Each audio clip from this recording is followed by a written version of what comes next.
how to duplicate a template in Notion.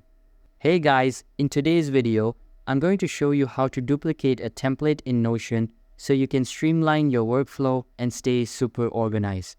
Stick around till the end so you don't miss anything important. Let's get started. First, head over to the Notion website. Once you're on the home page, click on the login button at the top right. If you want to make things easier, just go ahead and click Continue with Google. Choose the Google account that's connected to your Notion workspace and you're in. Once you're inside your Notion dashboard, think of it like your digital workspace. It's time to find the template you want to duplicate.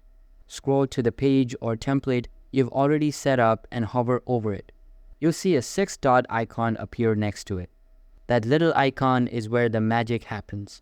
Click on it and a menu will pop up. From the list of options, click on Duplicate.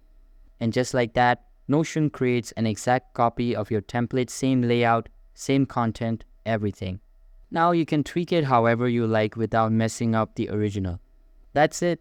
You've duplicated a template in Notion in just a few clicks. If you found this tutorial helpful, be sure to hit the like button and subscribe for more productivity tips. See you in the next one.